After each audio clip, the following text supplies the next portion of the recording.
Open this Fairfield City Council meeting for Tuesday, March 15th. Call to order, please. Madam Clerk, roll call, please. Councilmember Bertani? Here. Councilmember Moy? Here. Councilmember Panduro? Here. Councilmember Tim? Here. Councilmember Tonneson? Here. Vice Mayor Vaccaro? Here. And Mayor Price. Here, we have a quorum, and the invocation this evening will be led by the Imam. Sir, if you would come forward, please. Good evening. Let's pray. In the name of the Lord, the most gracious, the most merciful. O Lord, you are our creator and sustainer. Have mercy upon us. Guide us towards the right path. Protect us from the mischievousness of the devil. You have control over everything. You are running the worldly affairs alone with your power, without any partner or assistant.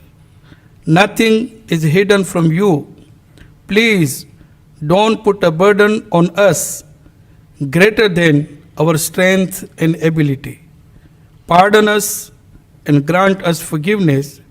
Shower your special blessings upon all the workers who are responsible to do the important task of the community. Please make it easy for them and grant them success in their duty. O Lord, please unite our hearts and minds to do everything together for the benefit of our community. O our Lord, please overlook our faults and shortcomings, rectify our actions and character, grant us sincerity and humbleness. Envelop us in your grace and kindness. Amen. Amen. And thank you, Iman, representing the Islamic Center of the City of Fairfield. The Pledge of Allegiance this evening will be led by our elected city clerk. Madam Clerk, if you would, please. Please join me in saluting our nation's flag. Pledge allegiance to the flag of the United States of America and to the republic for which it stands, one nation, under God, indivisible, with liberty and justice for all. And we turn now to council reports, please. Councilman Panduro, would you like to begin, please? Thank you, Mayor. I don't have a report today. I just want to say welcome to everyone that's present, and it's good to have everyone here in person, because I think that it's about time that we see each other face to face. So thank you for being here this evening. Councilman Tonneson, your report, please. Nothing for me tonight, Mayor. Councilman Tim. I pass as well. Thank you, Mayor.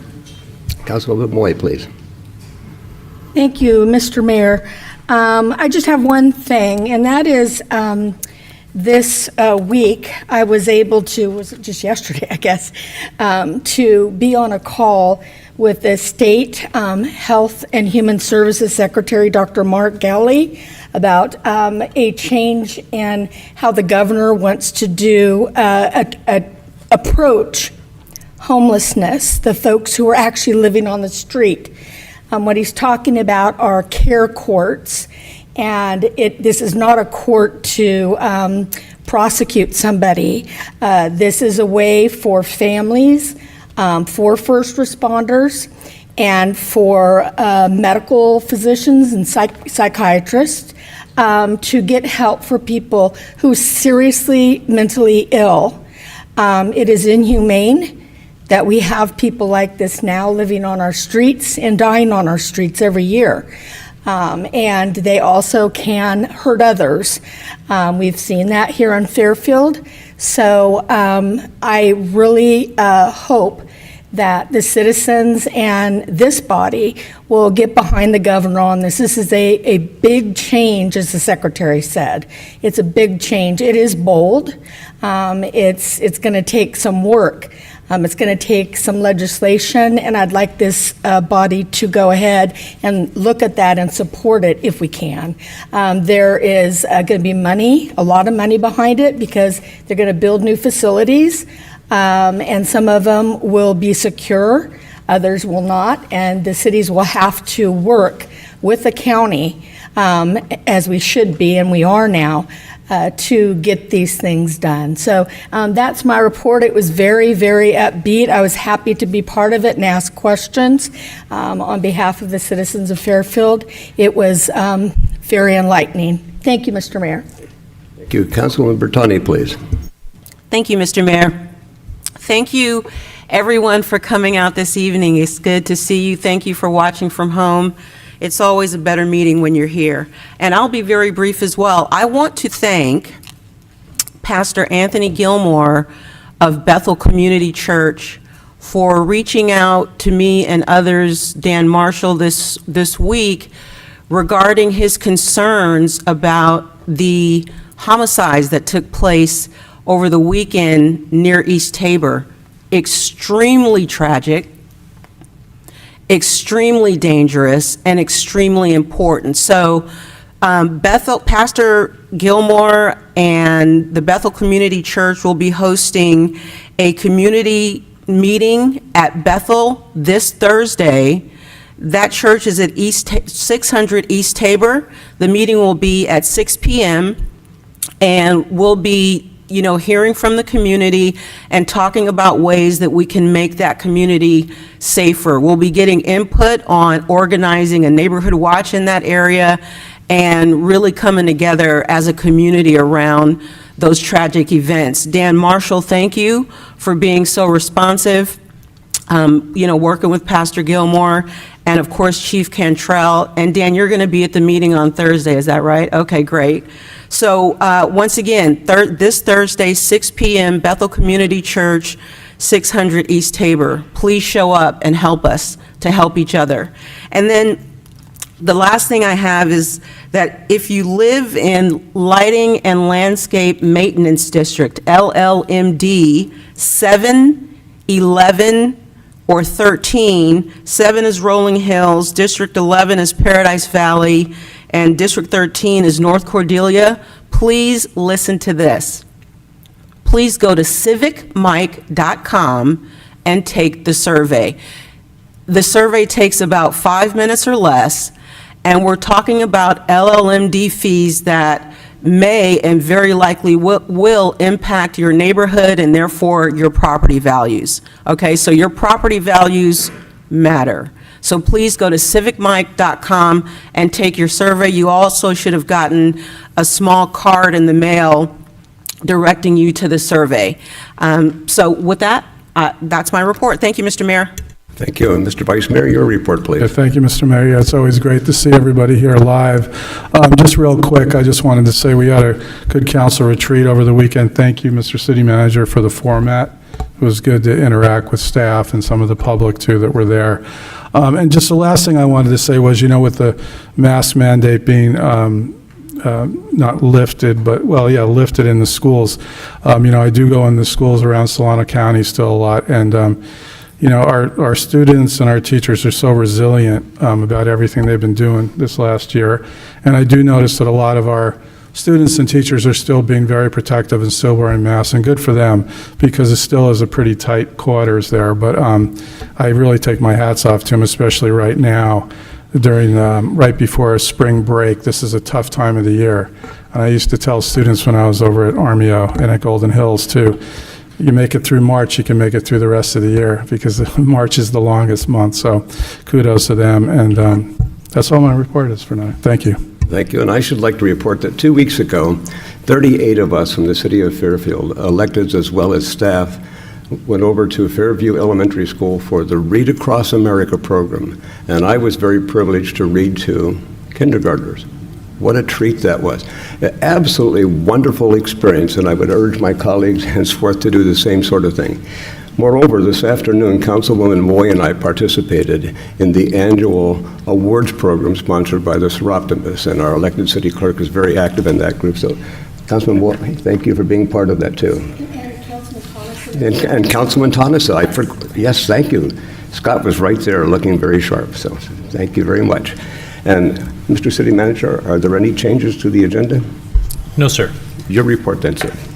Yeah, just a couple of quick, easy items. Thank you, Vice Mayor Vaccaro, and all of you on the retreat that we had this last weekend, Friday night and Saturday morning. Excuse me. I thought we made good progress, and I was very pleased to hear the synergy amongst you in terms of your goals and vision for Fairfield moving forward. One thing that I did forget sort of in my haste on Saturday afternoon to let everybody get off into their weekend was that we had a conversation around the council member handbook. And so as any candidates come up for election, as well as once you're on city council, we have a handbook that guides some of the, just sort of rules of the road that includes city council protocols. Looking through that, just in preparation of, this November, we will have an election. There are a number of areas of that manual that are due for update. For example, just simple things like it refers to 5 council members, not 7. And now that we are by district elections, there's items in there that need to be updated, as well as some of the protocols around districts and just in implementing some best practices that we've seen around the state from other cities that are sort of ahead of us in the timeline of going to district elections. So I would like to ask if council would be open to appointing some ad hoc subcommittee to work with me and staff on updating that handbook, and then we would bring back to the city council that handbook for formal action and adoption at a future date. And so this is really just, if there's sort of head nods here, then we'll bring back a formal action for discussion by the council. Okay, that we will do. And if you're interested in serving on that subcommittee, please let me know. Raise your hand. Yeah. Okay, and Councilor Tim Handuro, thank you. Thank you very much. You have your subcommittee. Thank you very much. And then the last thing I'll report is it was in the newspaper, maybe a month ago, but we are working with First 5 of Solano County. There's the Node 4A park that we are working on design of, which would be on North Texas. I forget the exact address, but basically the old bowling alley site where right now we're staging equipment for the water line replacement that's going on North Texas. At that park site, there is plans for a community center, and so we are in conversations right now on a draft MOU that I'm hoping to bring to you in potentially by mid-April. For making that the First 5 center. And so I just wanted to give you a quick update that we have been in those conversations with First 5. They've been wonderful to work with, and I think that there is a really good partnership there that we're forging with them for them to operate a First 5 center here in Fairfield at that park location. That concludes my report, Mr. Mayor. Okay. Thank you, Mr. City Attorney. Your report, sir. I have nothing to report at a closed session or special session. And we turn now, Madam Clerk, to presentations, please. Oh, I actually have a report. Oh, you have it? Okay, good. Thank you, Mr. Mayor. As a Seroptimus member, I too attended the Women Making a Difference Day luncheon today. We had to have it via Zoom. We're hoping next year we can do it in person. And as always, it was very inspirational. We recognized amazing women and girls in our community. And I'm also proud to say our club has donated $10,000 to our Ukrainian Seroptimus sisters to assist them during this tragic time. And then next, I wanted to talk briefly about that this is an election year in Fairfield. Our elections occur in even years. The council member seats that are up for election are districts 1, 3, and 5. And also the mayor's seat is up this year. The main requirements are you must be 18 years of age or older and live in the district that you wish to run for and be registered to vote in that district. For the mayor's seat, you must live in Fairfield city limits and be registered to vote in Fairfield. Our elections are conducted through Solano County Registrar of Voters. Assistant Registrar John Gardner informed me that the process to distribute the candidates' handbooks will open on July 18th. I've gotten a lot of calls already, and actually 3 people have set up appointments with me on July 18th to what we call pull their papers, and that's when they will get their candidate handbooks. And candidates will have until August 12th to file. If an incumbent does not file, then the time extends to August 17th. And I ask that candidates make an appointment. It takes about an hour to go over the process. In the meantime, you can visit our website, fairfield.ca.gov/election. And you can see what forms are required, such as like the 501 form, which is your candidate intention statement. So that's it on that. And then lastly, I want to thank the following Adopt a Street groups for their regular cleanups and continued participation. Anna Patero, Ruth Clausen, Cam Holzendorf, First Baptist Church, Fairfield High School Junior ROTC, and the following who have renewed their contracts: Aaron Steiger, Robin Politic, Grace Episcopal Church, and Simple Church. I'm just so appreciative of everyone that helps keep Fairfield beautiful. Thank you. And then, Madam Clerk, to the Okay, item presentations, 1, please. presentations, proclamation declaring March as Women's History Month, and our presenter will be Councilmember Panduro.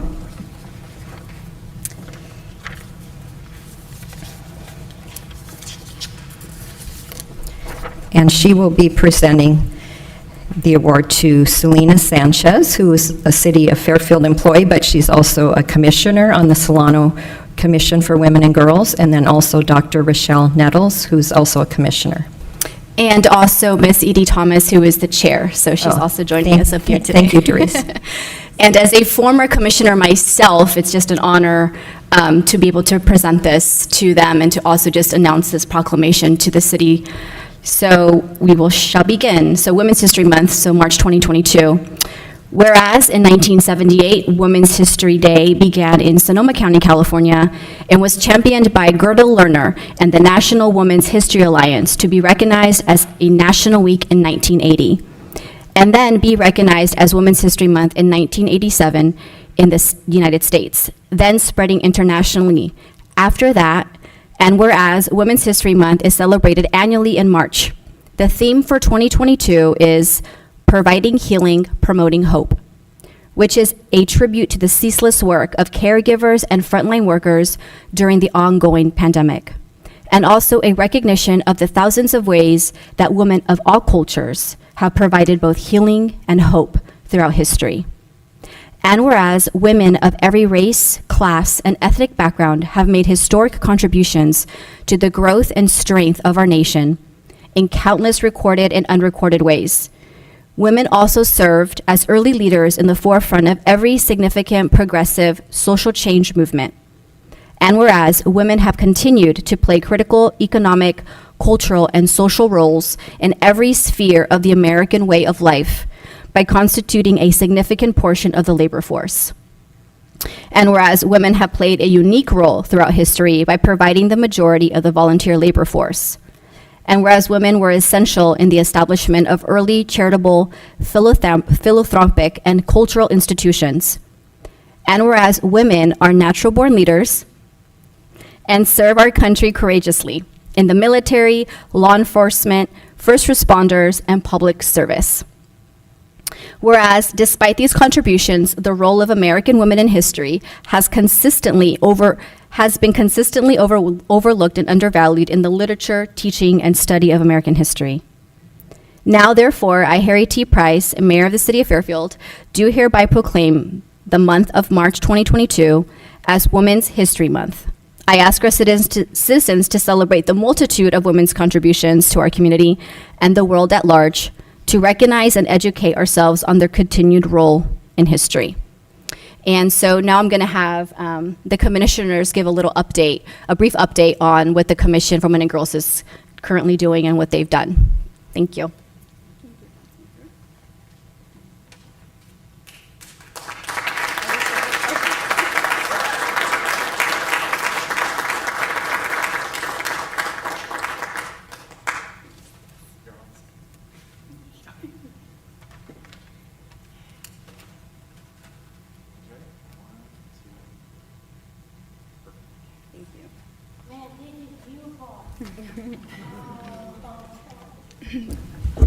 Councilwoman Panduro.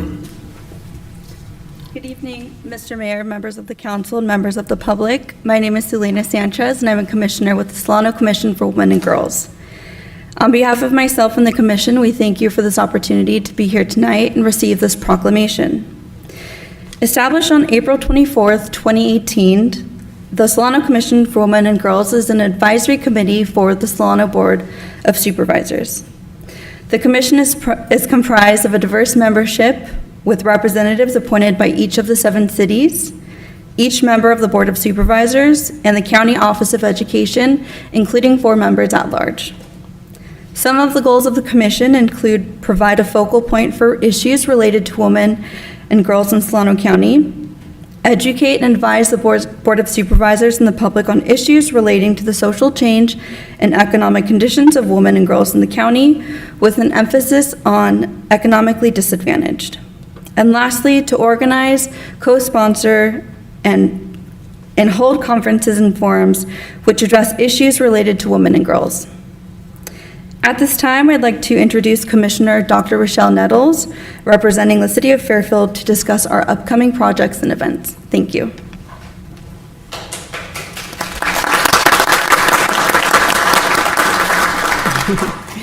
Good evening, Mr. Mayor, members of council, and members of the public. My name is Raquel Nettles, and I am a Commissioner of SCWG, representing the great city of Fairfield. Since the inception of the commission, we've completed a study and developed the status report for women and girls in Solano County. This report has helped to develop strategic priorities and guide the activities of the commission moving forward. To address the needs outlined in the report, we are currently working on a number of initiatives and events that include a virtual celebration of Women's History Month, which will occur on 3/26. We will feature honorees from our community in celebration of women and girls, a women's birth justice event to celebrate Black and brown mothers and their infants for Mother's Day on May the 7th, the Angel Shot program, which is designed to aid women in distress at bars and restaurants, which is on track to roll out in time for the Memorial Day weekend. And our first in-person meeting in 2 years since I was appointed to the commission is actually going to take place this week from 6 to 8 p.m. at the county building. We welcome you to attend any of our events, and we look forward to the continued partnership in improving the economic status, health, and social welfare, and overall quality of life for women and girls in Solano County. For additional information on these events, or if you'd like to learn more about our mission, please visit our website and our social media outlets. Again, we thank you for the opportunity to be here tonight, and we accept this proclamation. Thank you.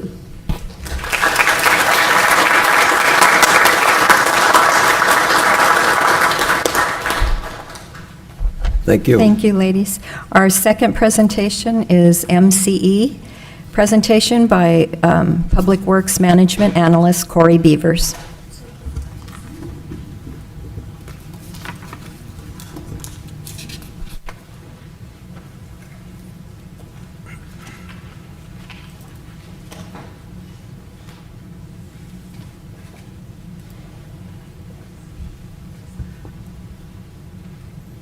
And Corey, when you're done, I do have one person that would like to speak on this item.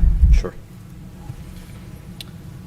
Good evening, Mayor and City Council members. Thank you for allowing me to speak. My name is Corey Beavers, and I work as a management analyst for the City of Fairfield. This item requires no action by the City Council and is a follow-up to the presentation received at the February 15th City Council meeting. I am joined this evening with Sebastian Kahn and Mariella Herrick with MCE. I'll begin by giving a brief history of what has previously transpired before discussing current and next steps. Sebastian will then answer some of the common questions MCE and the city have heard from the public, and will conclude with a question and answer segment should the council or public have any additional questions that were not addressed. So I'll begin by giving a brief background of how the partnership with MCE and the city came to be. Starting in 2019, MCE gave 2 informational presentations to the Fairfield City Council. Based off direction given by the council, staff moved forward to request membership into MCE. In December 2019, council adopted Ordinance 2019-11, authorizing the implementation of a Community Choice Aggregation, or CCA, program, and approved the MCE Joint Powers Agreement. In November 2020, MCE's Board of Directors voted to include a new community, and in December 2020, MCE submitted an implementation plan to the California Public Utilities Commission to include the City of Fairfield into MCE. The California Public Utilities Commission certified the implementation plan in March 2021. In November 2021, the City Council nominated Councilmember Panduro as the city's MCE board representative and Councilmember Thompson as the board alternate.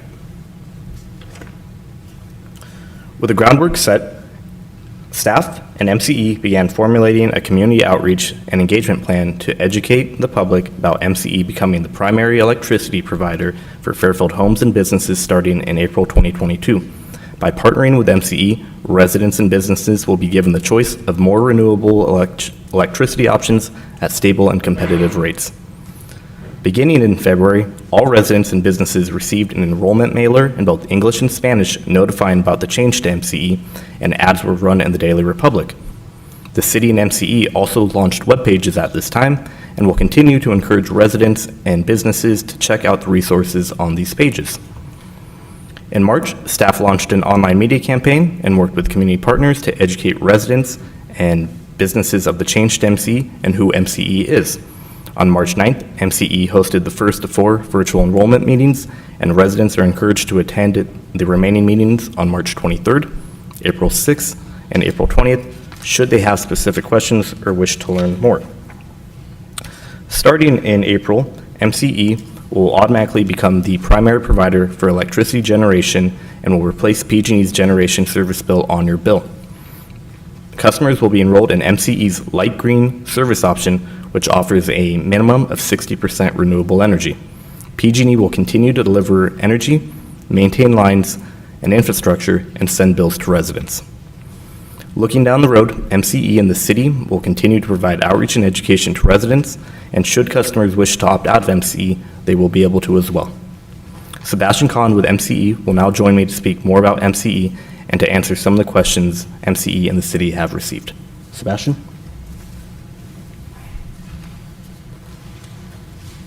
Great. Thank you, Corey.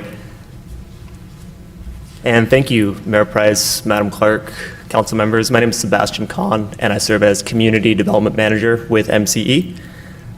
You last heard a presentation from me at your February 15th City Council meeting, and it's really great to be here in person tonight in Fairfield.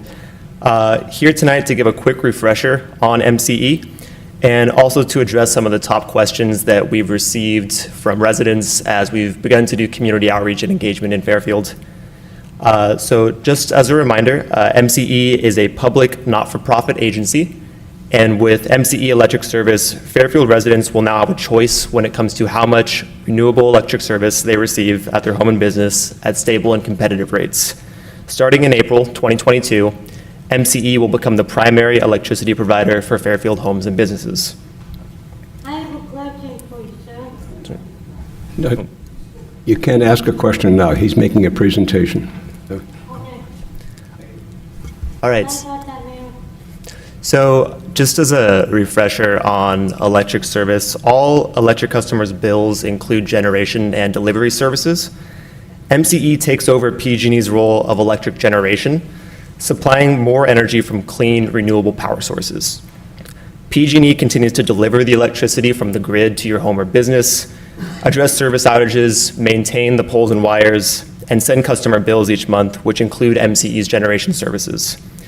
The end result means that customers get to enjoy the same reliable electric service and now have access to more renewable energy choices. MCE is what's known as a Community Choice Aggregation Program, and as that name suggests, we enable customer choice with regard to the source of power for residents and businesses. Prior to MCE, customers did not have a choice over the source of their power, and now because Fairfield is enrolling in MCE service, customers can choose either MCE's 60% renewable energy product or can choose to remain with PG&E. So some of the top questions that we receive are what's changing, what stays the same, and how is MCE structured? As far as what changes, the primary thing that's changing is the source of the power.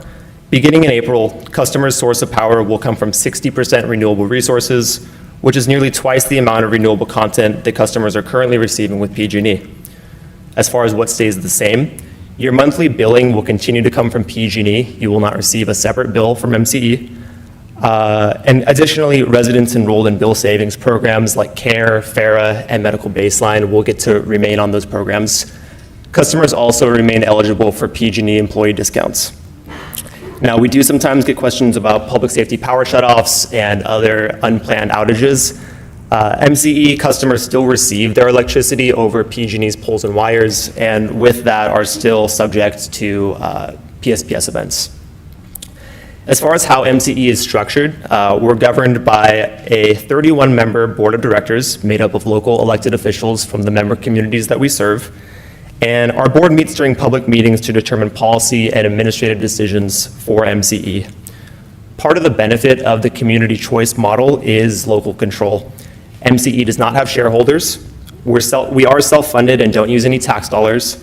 And because MCE is a public agency governed by a board of local elected officials, with Councilmember Penduro serving on our board and Councilmember Tonneson serving as the board alternate, the Fairfield community now has more control over the decisions made about the source of their electricity and the rates that their residents will pay.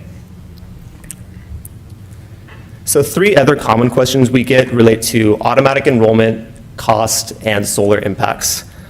On the automatic enrollment piece, this is not something that's unique to MCE. It's part of the community choice model. And community choice was made possible by state-level legislation through Assembly Bill 117, which requires that all customers are automatically enrolled. This helps ensure that all customers have an equal opportunity to receive the benefits provided by CCA programs like MCE, to maximize cost effectiveness for customers, and to help meet clean energy goals. Of course, the word choice is in the title, community choice aggregation, which means that all customers have the option to opt out at any time if they choose to do so. Customers in Fairfield are able to opt out of MCE service by calling 888-632-3674, emailing info@mcecleanenergy.org, or filling out a form on our website. There is no cost to opt out of MCE for the first 60 days of service.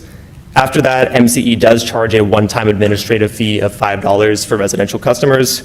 But if that fee does cause a financial hardship, our MCE customer care team does have the authority to review that on a case-by-case basis. As far as cost goes, typical Fairfield residents and businesses are expected to save 5% on their total electricity bill with MCE compared to PG&E. Part of our mission is to provide stable and competitive rates for our customers. All cost comparisons are available and always up to date on MCE's website. And one of the other questions we get is related to solar. For customers with rooftop solar, MCE does offer a net energy metering program similar to PG&E. Customers with solar will automatically be enrolled in MCE service at their next PG&E true-up date. And as you may know, the true-up process for customers reconciles all of the energy charges, credits, and compensation for a 12-month billing cycle. And the reason that solar customers will not be enrolled with MCE until their true-up date is to safeguard that process. We really want to make sure that customers are able to receive the full benefit of their true-up before transitioning to MCE. When customers with solar do transition to MCE service, we have what's called our annual cash out, which takes place in April each year. At that time, customers that over-generate solar receive a check from MCE that credits customers at twice the wholesale rate of electricity. And that's actually double the amount that PG&E pays out for solar overproducers. With that being said, we think that there are some real advantages to our programming for solar customers, but understand if folks want to opt out as well. And solar customers are able to opt out beginning 60 days prior to their true update with PG&E. I do want to call out as well, since solar can be a little bit of a complicated topic, we've set up 2 separate workshops specifically for solar customers, the last of which was held last Thursday online, and that's now recorded and put on our website. But we're also having one Thursday the 24th at 6:30, so if folks that have solar have questions, they can come meet MCE in real time and ask questions too. And There's a number of ways to get in touch with MCE, the number that I listed earlier, as well as our info@MCE Clean Energy email address, but we want to make sure that our communications are as accessible as possible to our customers that we serve. And with that, we know that there's a large Spanish-speaking population in Fairfield, and so I believe my colleague Mariela Herrick is on the Zoom tonight, so she could translate this information. So Mariela, if you're able to unmute yourself, that would be great. Hi, can you hear me? Yes. Bienvenidos todos, gracias. Mi nombre es Mariela Herrick y soy la gerente de desarrollo comunitario, y les queríamos dejar a saber la comunidad que habla español que tenemos varios recursos disponibles en MCE. Primeramente tenemos una página de web posible en la pantalla que puede ver aquí. La segunda cosa es que en todas nuestras juntas comunitarias siempre hay personal que es bilingüe, y últimamente hicimos una grabación de la presentación que hicimos en inglés y está disponible en nuestra página de web, va a estar lista esta semana. Entonces, si tiene preguntas, por favor, no dude en comunicarse con nosotros, y también si atiende una junta comunitaria, haga sus preguntas porque siempre hay, estamos ahí disponibles para contestar sus preguntas. Gracias. I turn it back to you, Sebastian. Great, thank you, Mariela. Well, council members, that is it for the MCE portion of the presentation this evening. Happy to take any questions, but I do want to turn it back over to Corey, who's going to close out the presentation here. Any comments or questions, colleagues? One public comment, Madam Clerk. Oh, I'm sorry, yes. Saritha Jefferson? Thank you.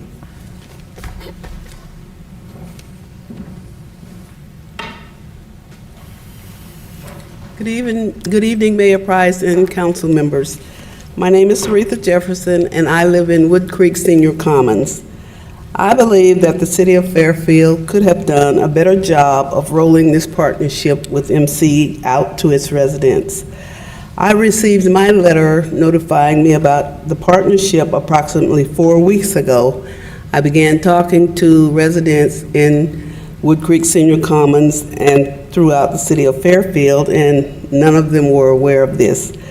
Many people, particularly seniors, said when they saw the letter, they thought it was junk mail or spam and threw it away, or a scam and threw it away. And looking back, you said you mailed them out via United States Postal Services, and so that also created for a delay because some people are just now getting their letters this week. Okay, after reading the opening paragraph in the MCE mailer, it said that the city of Fairfield was partnering with MCE. I looked at the service options, specifically the MCE light green, which stated, "Take no action and you'll automatically be enrolled in light green, our standard service, as of your April 2022 billing cycle." First thought that came to me is, if I don't know what I'm getting into, how do I know whether I want to take action or not? So I called my city council member, Ms. Moy, and I never heard anything from you to this date. I also called Vice Mayor Vaccaro, Pam Bertani, and they did give me some information.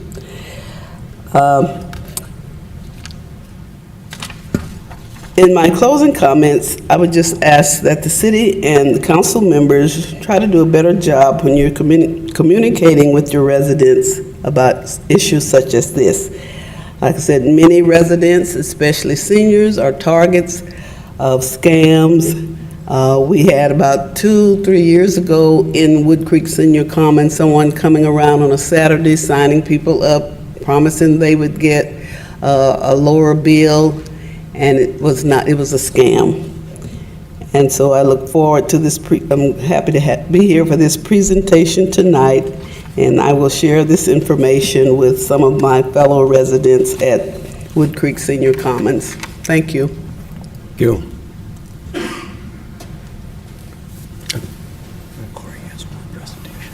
Corey, go ahead, please.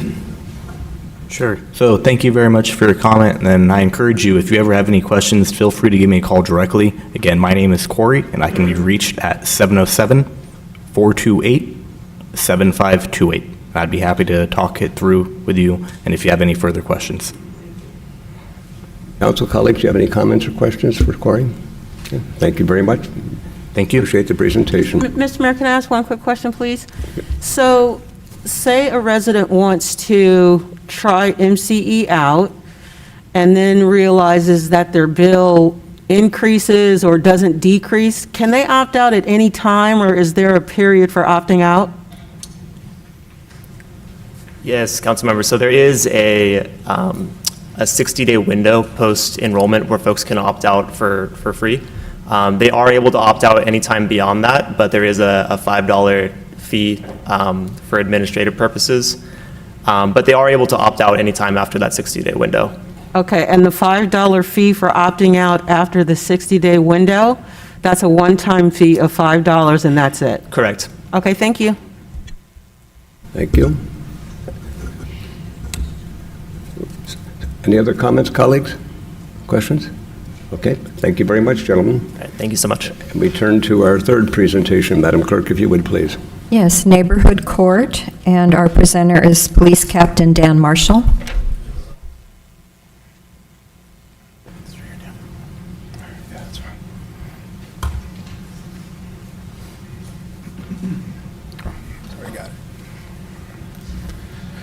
All right, Mr. Mayor and Council, thank you for allowing me to talk about neighborhood court today. I'm also joined by Solano County Deputy District Attorney Matt Olson here on my left.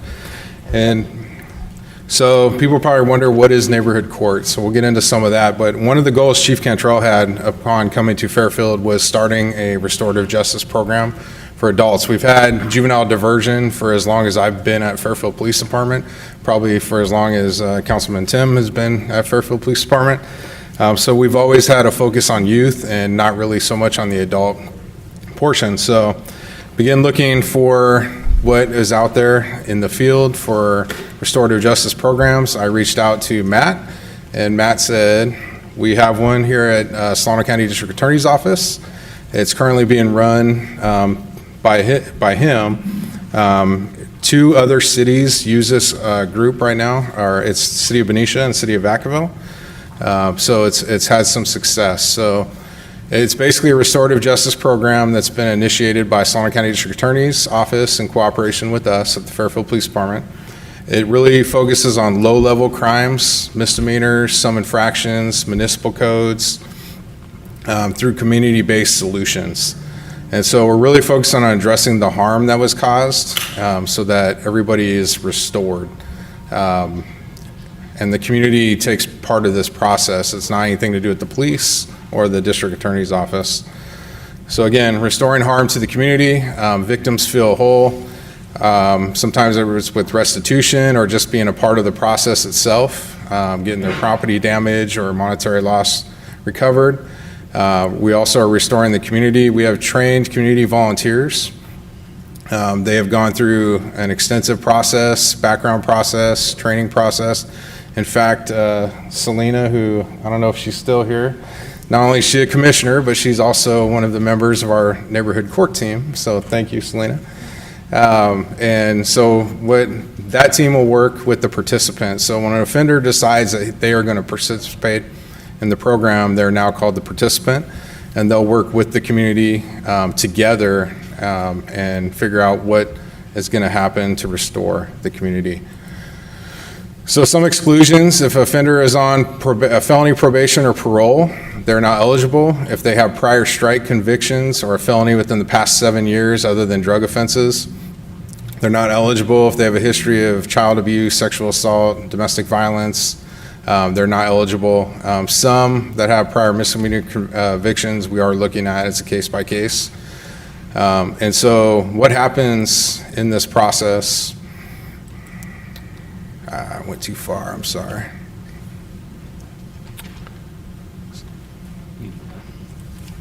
No, that's fine. You can go back with the arrows in. There we go. So what happens in this process is we have an officer that's going to be assigned. So what normally would be our juvenile diversion officer is now called the restorative justice officer. So not only are they going to look at juvenile cases that come through for diversion program, they're also going to be looking at misdemeanors that are committed so that we can get a lot of these people through the neighborhood court process rather than into the justice system. So once Officer Pena decides who that's going to be, he'll refer that case to Matt over for a pre-filing decision by the district attorney's office. If they're eligible, they're offered a choice to participate. They don't have to participate in the program. It's 100% voluntary. Then they meet face-to-face with a facilitator and then eventually a panel on what's called a conference. So it's not court, it's actually a conference, it's a meeting. Again, there's no police there, there's no district attorneys there, it's just the community members that are trained in dealing with. I'm there, but I don't engage in the meeting. So he's not a participant. Yeah. Administer the meeting. So the panel and the participant will jointly agree to the approach of the harm. So it could be all kinds of different things like NA meetings, could be an AA meeting, community service hours. And then, so that will be monitored by the Center for Intervention. And then once those hours are completed, they'll let Matt know, and then they'll be successful in the program. And so a facilitator leads the conference. They are some of our panelists that have been chosen to be facilitators. They'll meet prior to the actual conference with the offender or participant and just kind of walk them through the process so it's not completely new experience for them. And then the panelists, our 2 or 3 of our panelists will sit down with the actual participant and represent the community. They'll go over what the harm was that was committed and how the community feels, and then they will eventually come together with a solution of what's going to occur. So the goals of the program is strengthen the community. We want to make sure the victim's voice is heard. Participant is able to accept some responsibility for the actions that were committed. Participant understands the harm that they caused to the community. And then the community also is going to gain some insight and take part of this process. And then the ultimate goal is to decrease the recidivism rate. So this is what a conference looks like if you're looking at your screen. You don't know who is who in this, which is good. And then this is our team here that have volunteers that they applied, they were selected, they interviewed, they had background checks, and they've done some extensive training. And because of COVID, we have not started yet, and that's why you're only hearing about this now. But we wanted to start post this meeting tonight. So if you have any questions of me or Matt, you're welcome to ask. Comments or questions? Councilwoman Moy, please. Thank you, Captain, and it's good seeing you, Mr. Olson. I love this program and the idea of it, and I'm glad to see that you're in charge of it, Matt. I think that's good because you're all about justice, and the only question that I have about that, and I really like the idea that people won't have to spend time in jail, incarcerated, that they can come and do this and be diverted. I'm wondering about, are any violent crimes allowed to be put through this program? So we have a list of automatically eligible offenses. Most of those are going to be your low-level misdemeanors, your infractions.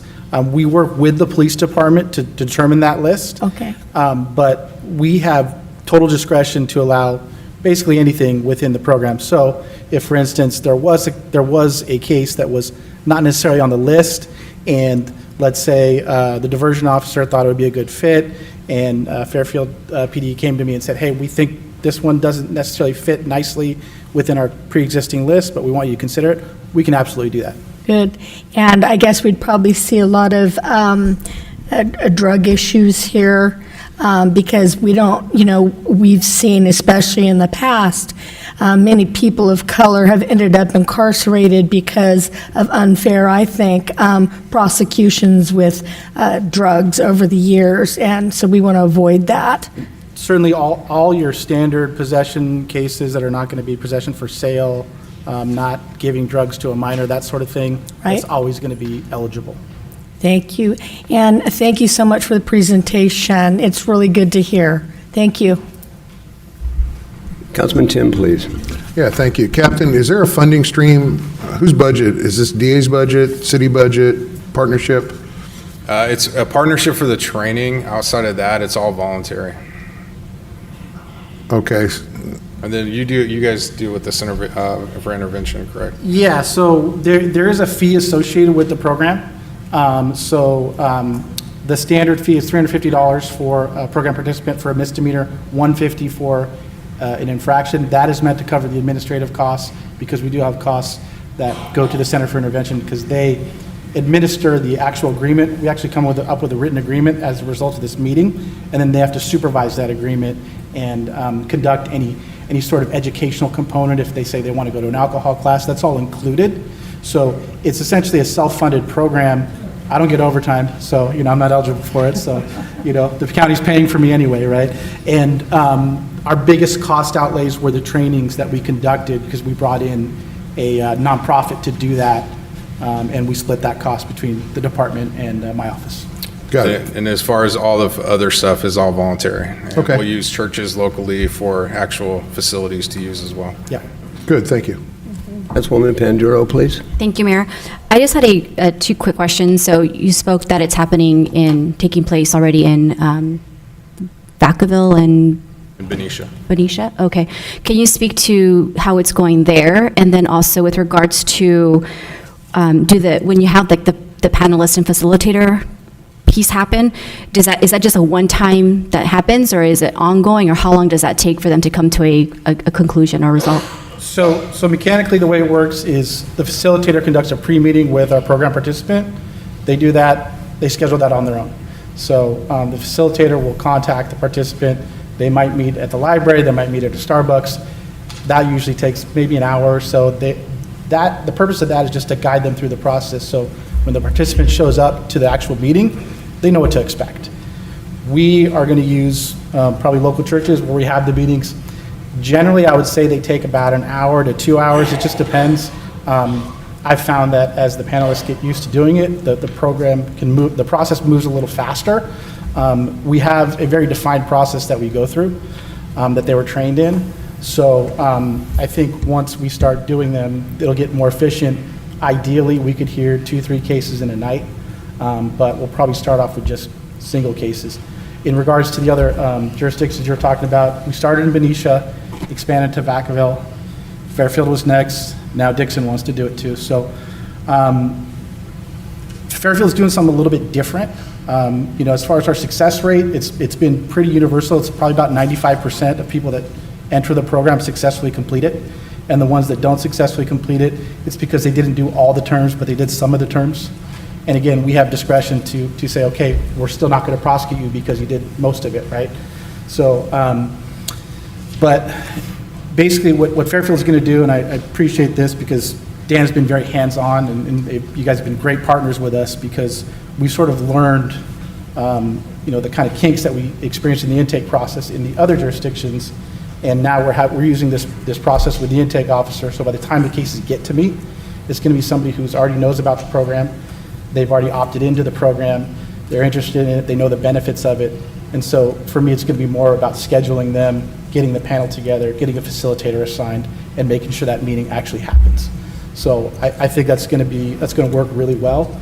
And I'm hoping that we come back, in 6 months to a year and report just the great successes that we've been having. And just to answer your one question, it is only one meeting, so they'll resolve everything in that meeting. Yeah.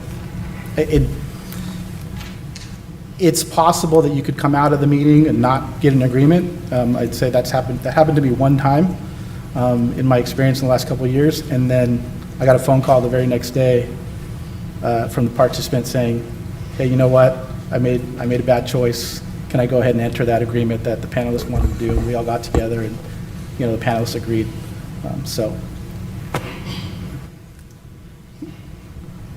Carl, please. Real quick, I think you mentioned that everyone is trained in the RJ process, the restorative justice. Okay. Yeah. I thought you said that. Okay. Yeah, we hired a company that was that did the training for Yolo County, because that's what our program is modeled off of. And they've gone through several trainings. We also did some practice sessions where we brought in volunteer role players to actually go through the joint conference process. All the teams got to go through it with somebody that they've never met before. I had some volunteers come in from my office. So we're ready to go live, so to speak, and we're looking forward to it. Councilwoman Bertani, please.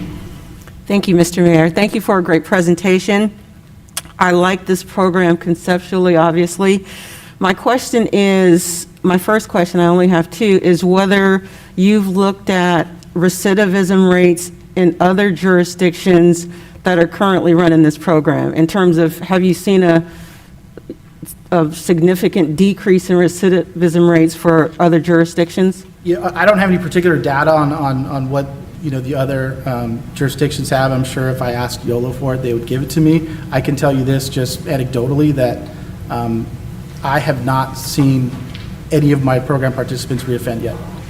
And that may come, but so far it hasn't happened. Okay. Yeah, I mean, I would just encourage you, some people are just data-driven people. So, if we can track that data, I think, when we start here in Fairfield, I think that could be useful in the future. And that's another thing that Fairfield's they've really been helpful with it. They're going to be able to provide us with all those statistics. Okay. In-house through the intake process, which is going to make my life a lot easier. So I appreciate that. Yeah, we'll be tracking how many people we offer it to and whether they take it or not, and then the success rate after the fact. And then we'll also be looking at future recidivism and reentry in the program, the system. So Good, thank you. My last question is whether the DA's eligibility determinations are of record? Like when the DA does the screening process and decides this person is eligible, this person is not, is that determination made of record? Is that publicly available? Is that accessible? Is there an application process, and whoever the person is that is eligible or ineligible, do they get a determination letter?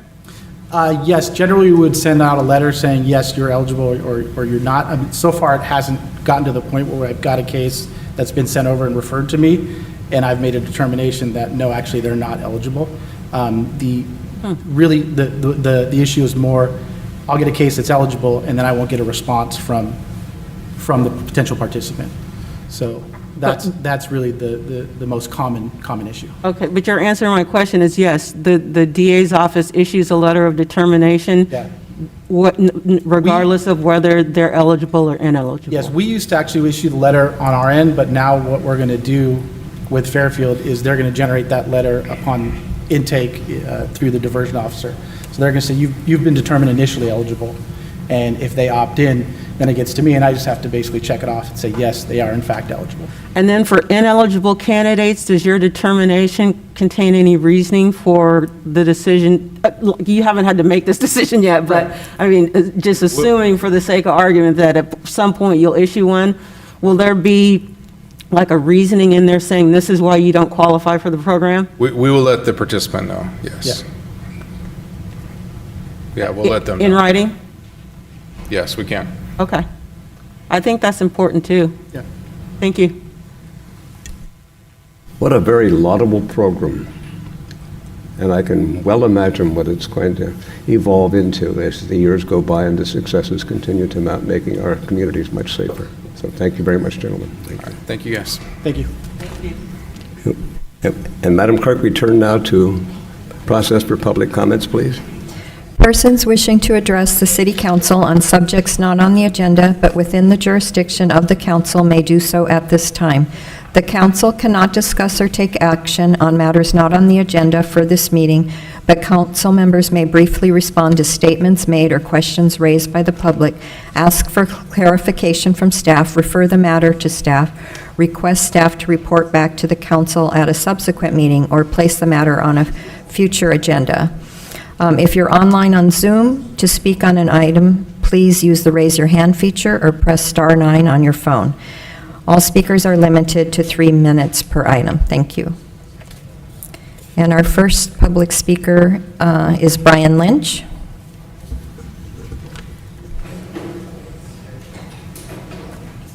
Good evening, Mr. Mayor, Council.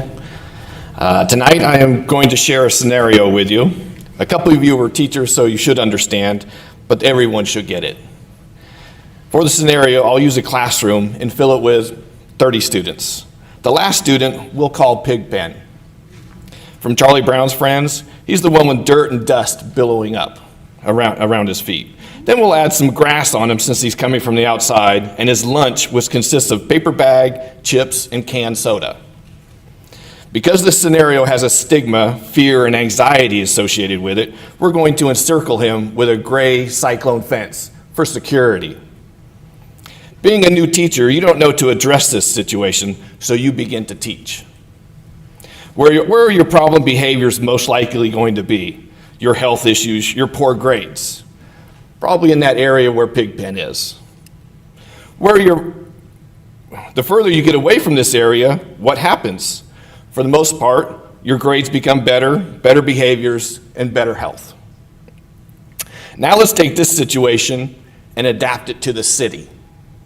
Where's Pigpen?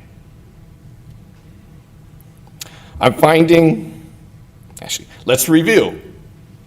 Dirt, dust, overgrown weeds, paper wrappers, cans, encircled in a cold gray cyclone fence.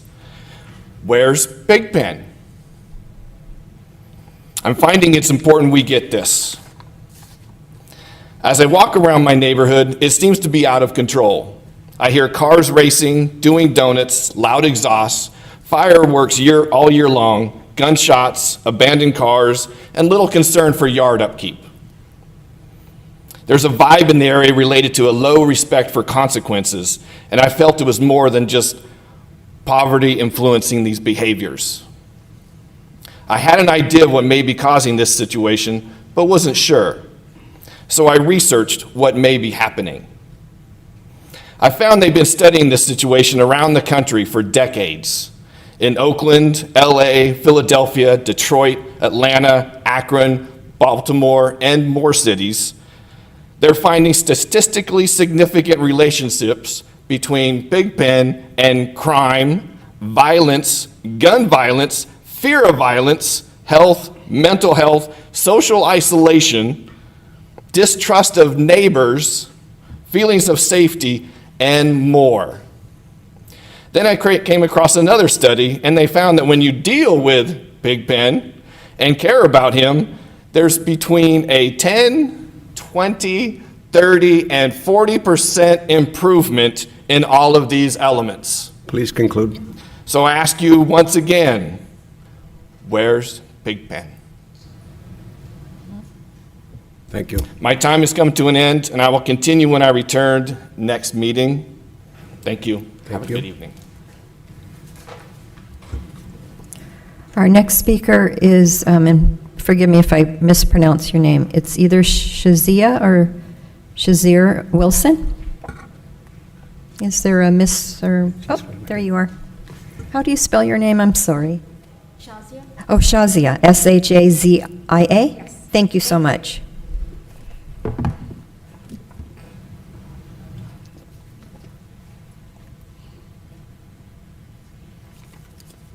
Good evening, Mr. Mayor and council members. My name is Shazia Wilson, and I'm the supervising librarian for the Fairfield Cordelia Library Branch for Solano County Library, and I want to thank you for having me. And I'm here to invite you guys to come tour the Cordelia Branch and see what's new in our collection. We are no longer your parents' library where you got shushed all the time. So we have so much more than just books. We have a library of things, such as musical instruments that you can check out for 3 weeks. Violin, ukulele, guitar, piano, drum kits, etc. We have board games, so if you'd like to try a board game, it's too expensive to buy, come on down, check them out, try it for free, then you can go and buy it if you like it. We also have video games, Nintendo, Sony PlayStation, all of that, mental health kits, blood pressure kits, social justice book kits, which are curated by Solano Library staff. And the intent for these social justice book kits is to spark conversations with your community. We have Wi-Fi hotspots. We also have story time at 9 of all of our locations and book clubs at certain locations. I would like to remind you that library cards are free to all Solano County residents. We have new library card designs that you can choose from, and all you need is photo ID and a current proof of address. And you'll find everything about our special collections and library cards and services on solanolibrary.com. I hope to see some or all of you at the Fairfield Cordelia Library, and thank you for your time. And I'm so sorry, this is like my first city council meeting, so if I rush through everything too quickly, I'm here for questions. Okay, thank you. We sincerely appreciate your coming and making a presentation. Please tell Timothy that we miss him too. Thank you. will. And Thank we'll you. look forward to your next visit. Thank you. Have your hours changed? Our hours have changed, it's all on the website. Oh, okay. Yeah. All right. Thank you. The main branch is, the one down here is open on Sundays. Okay, good. All right, thanks. Thank you. Thank you. Our next speaker is Edward Russell Jr.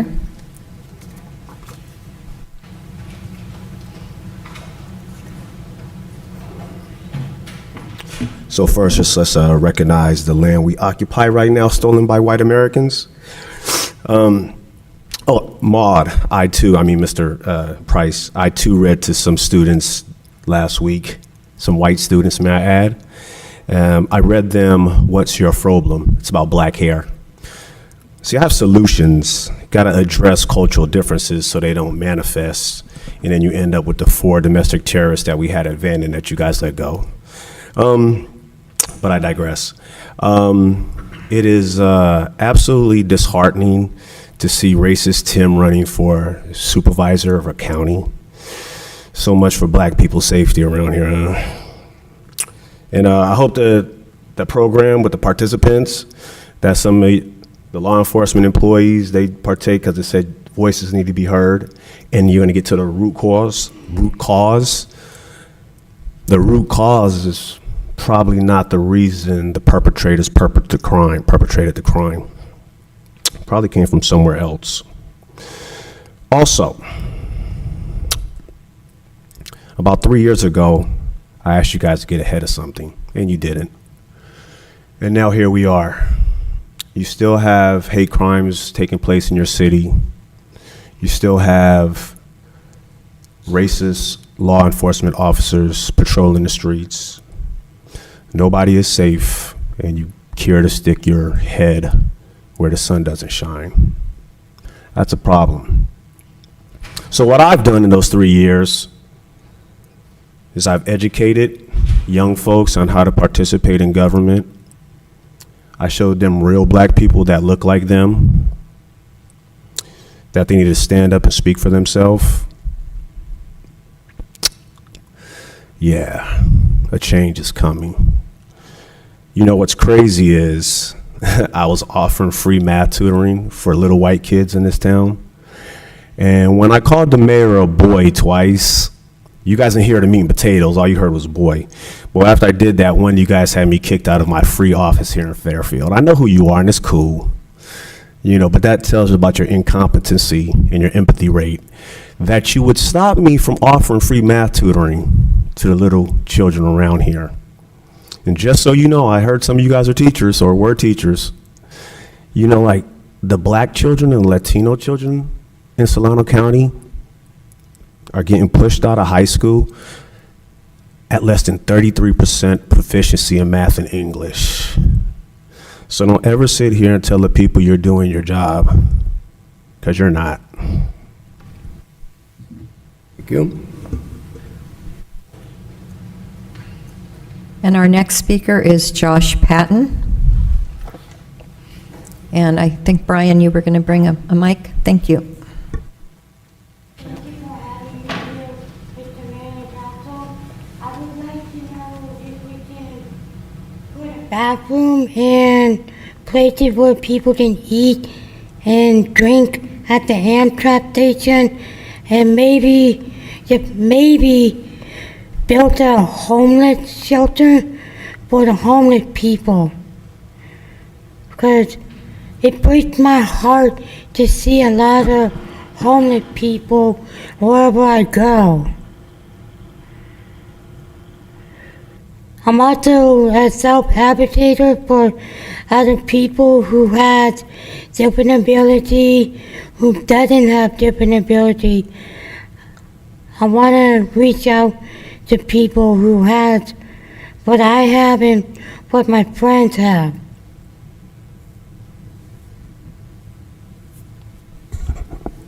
Thank you. So- And Councilman Vaccaro.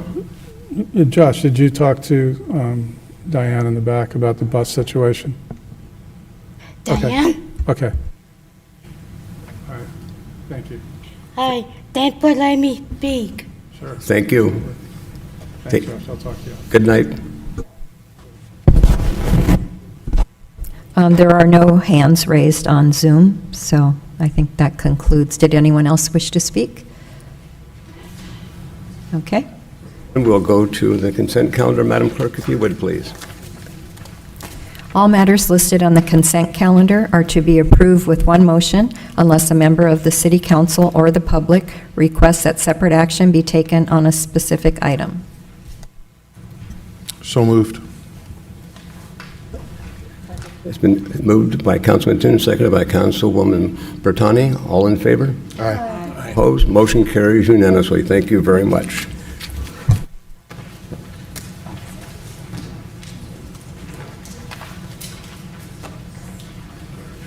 And we're now adjourned. Much for being with us this evening. Very informative meeting. And let me remind you that on May 14th and 15th, there will be an air show at Travis Air Force Base. So put that on your calendars, please. Thank you very much. And colleagues, thank you. Good night.